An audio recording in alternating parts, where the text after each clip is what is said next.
रहमानिर्रहीम। अस्सलाम वालेकुम। मैं हूं सुफियान खान और आप देख रहे हैं मेरा यूट्यूब चैनल। आज मैं आपके लिए एक वीडियो लेके आया हूं लग्जमबर्ग के वर्क वीज़ा के लिए। छोटा सा कंट्री है लेकिन बहुत ज़्यादा डेवलप कंट्री है। यहाँ पे जो इसकी एम्प्लॉयमेंट रेशो है वो बहुत ज़्यादा हाई है। सैलरी वेजेस जो हैं वो बहुत हाई हैं और फैसिलिटीज़ बहुत ज़्यादा हैं।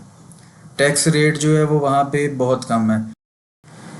लग्जमबर्ग जो है 2023 की रिपोर्ट के मुताबिक जो है 7वां सबसे छोटा मुल्क था रकबे के एतबार से। बिल्कुल छोटा सा मुल्क है, बड़ा मुल्क नहीं है।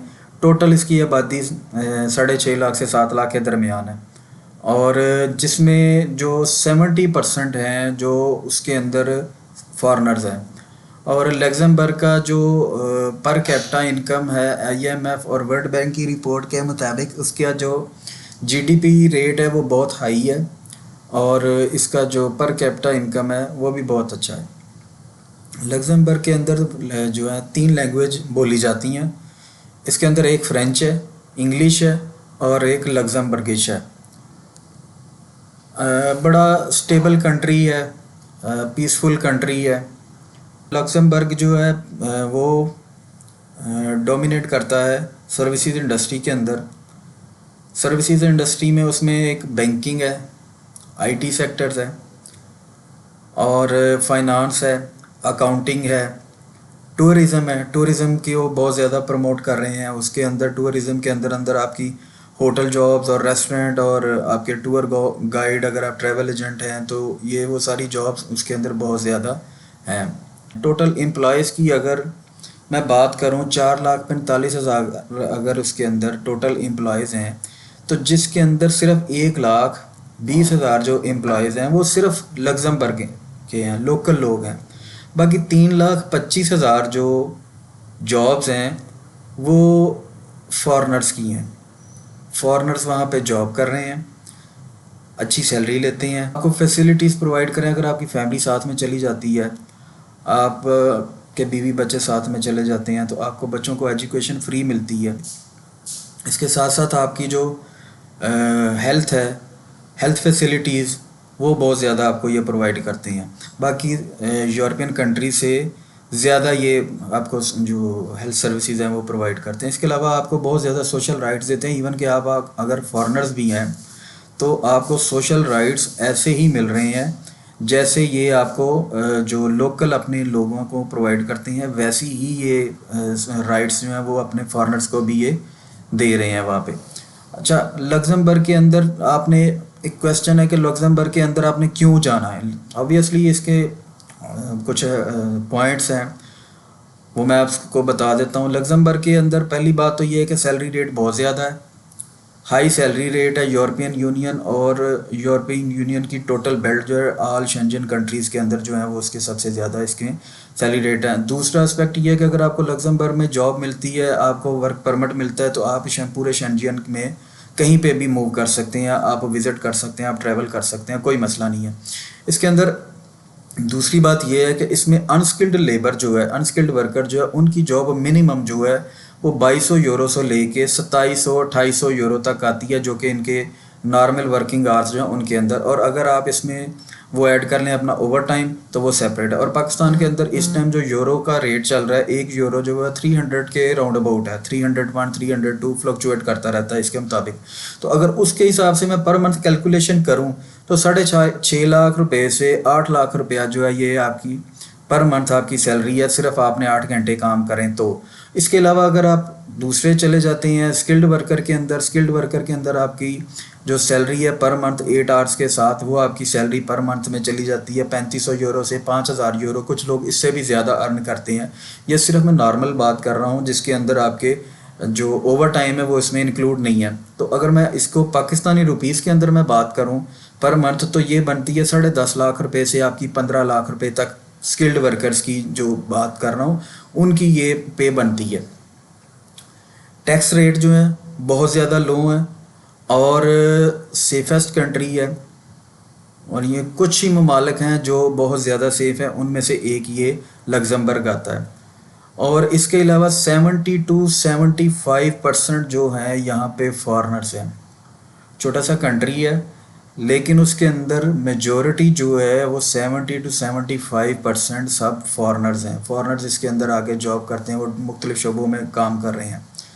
लग्जमबर्ग, दूसरी बात ये है कि लग्जमबर्ग के जो एम्प्लॉयर्स हैं, वहाँ के लोग जो हैं, क्योंकि उनकी इकोनॉमी अच्छी है, उनकी जीडीपी रेट अच्छा है, उनके वेजेस रेट बहुत अच्छी हैं, डेवलप्ड कंट्री है, तो उनके जो एम्प्लॉयर्स हैं वो अपने एम्प्लॉय को, जो भी आपका एम्प्लॉय वो हायर करते हैं, उनको हायर करने के साथ साथ वो हायर करके उसको अपना वीज़ा स्पॉन्सर करते हैं, वो खुद से वीज़ा देते हैं। इवन कि कुछ जॉब्स ऐसी भी हैं जिनके अंदर वो आपको टिकट भी देते हैं, आपको आने जाने की ट्रैवलिंग जो है वो सब देते हैं आपके, मतलब जो आपने जॉब जैसे ही आपकी फ़ाइनल हुई, आपको जॉब कॉन्ट्रैक्ट मिल गया, उसके बाद जो आपके एक्सपेंसेस होते हैं वो सब एक्सपेंसेस आपका एम्प्लॉयर आपको पे करता है, या आप पे करते हैं, वहाँ जाकर आपको लग्जमबर्ग के अंदर आपको रीइंबर्स हो जाता है।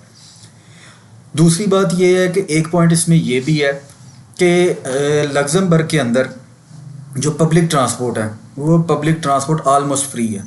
दूसरी बात ये है, सबसे इसमें एक अच्छी बात ये है कि जो मैं आपको बात कर रहा हूँ जिस वीज़ा की, ये एम्प्लॉयमेंट वीज़ा है, और ये वीज़ा प्रोसेस करने में आपको, आपका अगर वीज़ा जॉब मिलती है, कॉन्ट्रैक्ट मिलता है, आप वीज़ा अप्लाई करते हैं, तो उसमें आपको 2 से 4 हफ्ते जो वक्त है वो लगता है। 2 से 4 हफ्तों के अंदर अंदर आपका वीज़ा जो है वो प्रोसेस हो जाता है। इसके बाद कुछ आपको मैं जॉब्स की डिटेल बता देता हूँ कि इसमें कुछ हेल्थ एंड केयर की जॉब्स हैं, स्किल्ड वर्कर में भी और अनस्किल्ड वर्कर में भी। इसके अलावा कंस्ट्रक्शन सेक्टर में है, वहाँ पे भी आपको कुछ स्किल्ड वर्कर और कुछ अनस्किल्ड वर्कर्स की जॉब यहाँ पे बहुत ज़्यादा है, अवेलेबल हैं। और होटल इंडस्ट्री में, टूरिज़म इंडस्ट्री में और रेस्टोरेंट में, वहाँ पे भी आपको शेफ़ हैं। ये पूरी डिटेल जो है मैं आपको स्क्रीन पे दिखा देता हूँ, जो जो इनके पास ये जॉब्स अवेलेबल हैं, और बहुत ज़्यादा इनकी हाई सैलरीज़ हैं। और साथ में एक और मज़े की बात ये है कि ये आपको वीज़ा स्पॉन्सर करती हैं। इसके साथ साथ कुछ प्रोफेशनल्स आ जाते हैं जिनकी वहाँ पे बहुत ज़्यादा ज़रूरत है। बैंकर्स आ गए, फाइनेंशियल एडवाइज़र आ गए, ऑडिटर्स आ गए, आपके टैक्स कंसल्टेंट आ गए, और इसी तरह से कुछ आपके इंजीनियर्स हैं, टूर ऑपरेटर्स हैं, गाइड हैं, ट्रांसलेटर्स हैं, तो जिनकी वहाँ पे बहुत ज़्यादा अशद ज़रूरत है। अब सबसे इम्पोर्टेंट बात ये है कि आपने इस अप्लाई जॉब को किस तरह से अप्लाई करना है। मैंने लास्ट वीडियो में भी बात की थी, और मोस्ट जो है सबसे इम्पोर्टेंट चीज़ ये है कि सबसे पहले आपने अपनी एक सीवी जो है, एक पूरी सीवी वो बनानी है। और सीवी बनानी है आपने यूरोपास सीवी बन जाती है आपकी। ऑनलाइन वेबसाइट्स मौजूद हैं जहाँ पे आप ये फ्री में अपनी सीवी बना सकते हैं। सीवी बनाएं, अपनी सीवी बना के जो जो आप में स्किल्स हैं, जो जो आपका एक्सपीरियंस है या एजुकेशन है, वो सारी अपनी सीवी के अंदर आप मेंशन करें। मेंशन करने के बाद वो सीवी और एक जॉब देखें, ऑनलाइन जो जॉब्स हैं वो देखने के बाद जॉब्स के जो जो उसके अंदर कीज़ मौजूद हैं या स्किल्स मौजूद हैं, अगर आपकी स्किल्स उनसे मैच करती है तो वहाँ पे अपना सीवी जो है वो ड्रॉप करें और अप्लाई करें। और उसके साथ साथ आप अपना सीवी के साथ जॉब से रेलिवेंट अपना जो है आप कवर लेटर बनाएं।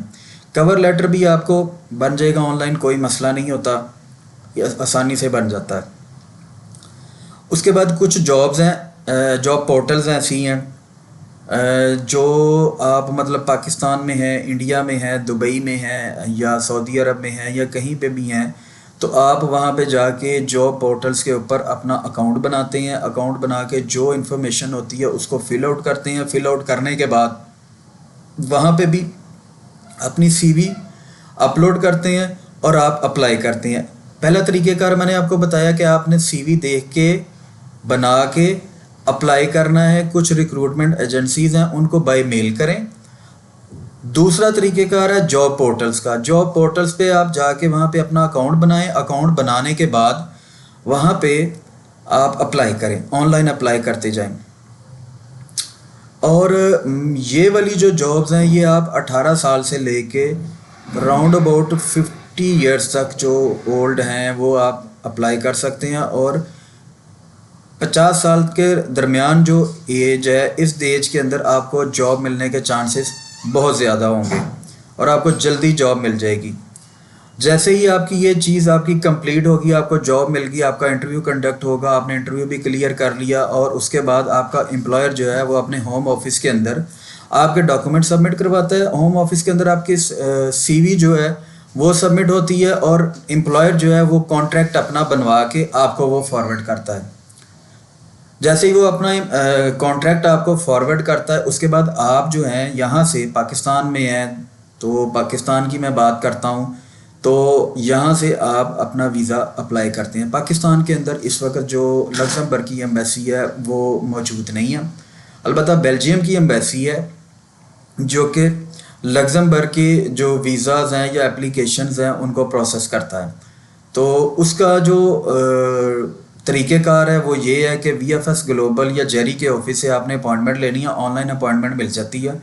ऑनलाइन अपॉइंटमेंट लेके अपने डॉक्यूमेंट्स आपने बेल्जियम की एम्बेसी में भेजने हैं, वो इस्लामाबाद में होती है। उसका लिंक और उसका वेबसाइट का लिंक और जो एड्रेस है वो मैं डिस्क्रिप्शन में ऐड कर देता हूँ, तो वो आप वहाँ से देख लीजिएगा। और इसका जो प्रोसेस है वो आप जेरी के थ्रू भिजवाएं और उसको आप प्रोसेस कर लें। अच्छा, दूसरी बात ये है कि एक वीज़ा जो है, जो अडल्ट है अबव 18 ईयर्स, उसका जो वीज़ा कॉस्ट है, उसकी कॉस्ट जो है वो है 80 यूरोज़। 80 यूरोज़ में अडल्ट का वीज़ा लग रहा है और 5 साल का वीज़ा लगता है। 5 साल के अंदर आप वहाँ पे अगर जॉब करते हैं, काम करते हैं, तो 5 साल के वीज़े पे आप वहाँ पे PR अप्लाई कर सकते हैं। PR आपने अप्लाई कर ली तो बहुत ज़्यादा बेनिफिट्स आप ले सकते हैं। आप वहाँ पे अकाउंट वो खुलवा के अपना लोन अप्लाई कर सकते हैं। फर्दर आगे जो भी आपका प्लान हो, फाइनेंशियल प्लान, उसको आप डील कर सकते हैं। और अगर आपका अंडर 18 है, जो अगर आपके डिपेंडेंट आपके साथ जाते हैं, आपके बच्चे जाते हैं, तो उनका जो वीज़ा प्रोसेस होगा वो 40 यूरोज़ का होगा। 40 यूरोज़ का ये वीज़ा होगा। और ये आप अडल्ट जो है वो 80 यूरोज़, मतलब जो अबव 18 है, और जो अंडर 18 है वो 40 यूरोज़ का होगा। और ये वीज़ा टाइप है D टाइप वीज़ा, लक्समबर्ग का D टाइप वीज़ा है, जिसकी मैं आपसे ये बात कर रहा हूँ। चैनल को सब्सक्राइब कीजिएगा और वीडियो को लाइक कीजिएगा और शेयर कीजिएगा। घंटी के बटन को प्रेस कर दें ताकि हर आने वाली वीडियो जो है उसकी अपडेट आपको प्रॉपर मिलती रहे। मिलते हैं जी इंशाल्लाह नेक्स्ट वीडियो में, तब तक के लिए अल्लाह हाफिज़।